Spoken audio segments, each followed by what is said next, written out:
have some serious concerns about. I'm going to continue to, have conversations with a number of members of the city council.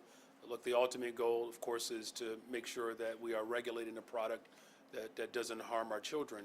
But at the same time, we don't want to exclude small businesses from participating in an economy that, quite frankly, not only requires more regulation, but an industry that has proper enforcement measures, but that doesn't exclude our small businesses from participating in it.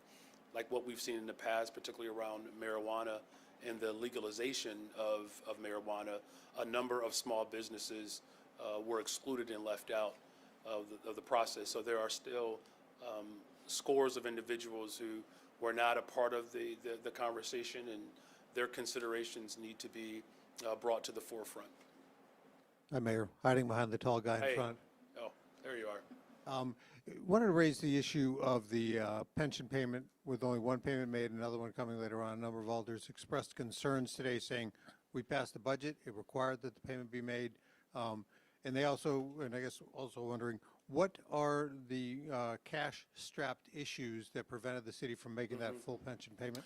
Yeah, as many people know, there are cash flow challenges for bodies of government all over the country. And we have structured, our payments to be in line with not just, the enforcement of the budget, but to ensure that we're structuring the payments in a way that essentially are reacting to the cash flow, challenges that we do have. Annette, would you like to add anything else to it?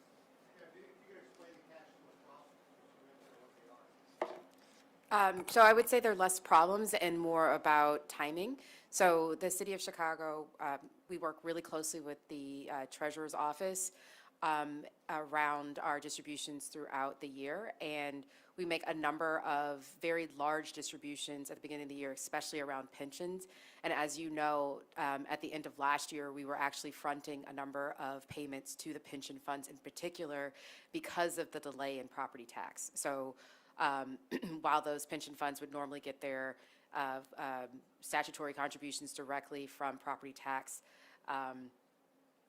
contributions, we were actually providing that so they wouldn't have to liquidate assets, which would ultimately prove costly and continue to reduce the funded ratio of those pension funds. So the timing of the property tax distributions, which we would normally get in August of last year, didn't start coming until the end of December, and are steadily coming in as the year progresses. But we still have not fully received all of our property tax contributions, which go to paying our pensions. But I would also say that, again, at the beginning of the year, we make a very large distributions to our pension funds at the beginning of the year, and we are being prudent at this time as it relates to our cash management. Good afternoon, Mayor. Good afternoon, and just as an addition to what our budget director indicated, the discussion around how we structure this payment came up during the budget hearings, of which multiple alders asked and raised a question around the type of structure essentially that we are implementing. So this should not come to a surprise to anyone, because this was literally what they asked for and what they brought up. So they were fully aware that this is, again, a structural element that quite frankly, I think all of us had some insight to anticipate such a delivery of funds for this particular payment. Good afternoon.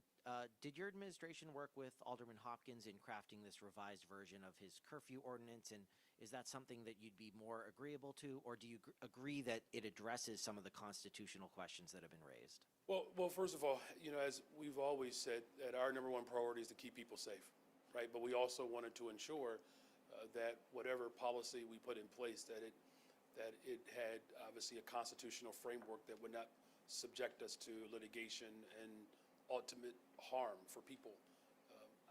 I've been in multiple conversations, and my team has been in multiple conversations with a number of alders, including Alderman Hopkins, to be able to achieve what we're ultimately trying to get at, which is to keep people safe and to ensure that there's accountability in place if people are working outside of the structure of the law, but also, again, to ensure that we're not putting ourselves in a position where we would be subject to litigation. So, as I've said from the very beginning, I will continue to have conversations with alders to ensure that we continue to drive violence down in the city of Chicago and that we keep all of our residents safe.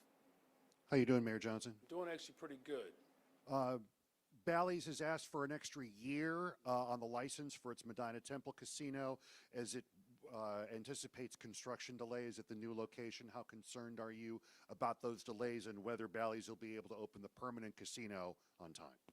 Well, of course, we want, our development to happen timely. Obviously, I am concerned about, delay, but it's important that, we get the work done and we get it done right. And, I'm going to continue to have conversations with Bally's and their leadership to ensure that we are maximizing this development. But, in terms of how concerned I am, from a scale from 1 to 10, about as concerned as perhaps we were on 4th down and 10 when Caleb threw that last touchdown. Mayor, Hey. So Alderman Lawson introduced a resolution today essentially naming him chair of the zoning committee. Yesterday, you said he's done an exceptional job in the acting role. You haven't publicly, at least, supported him taking on the full-time role. Are you doing that now? And if not, why not, if you believe he's doing such a good job? Well, I want to reiterate the fact that he has done an exceptional job. As we work to continue to build more affordable homes and create more development in our city, the zoning committee plays an essential role in doing that. Today, another good announcement, building more affordable units as we revitalize our downtown, while also ensuring that our neighborhoods outside of downtown are not ignored. And I appreciate what the vice chair has done throughout my entire time as mayor. He's really essentially has held the position as acting probably longer than anyone who actually had it as the permanent chair. I'm going to continue to have conversations with individuals to ensure that not only do we have the right person there, and that we have to consider other elements. So, for instance, perhaps vice chair and other considerations, but by no stretch of the imagination, he has definitely stepped in a way that I'm greatly appreciative of. Hi, Mayor. Hey. For those at home who are trying to wrap their head around the curfew and what happened today in council, can you explain the rationale for your administration codifying a CBD policy that technically already exists? Yeah, one of the things that was important was that we make a clear distinction between individuals who are gathering for pleasure and those who are interested in causing harm. To be able to make that policy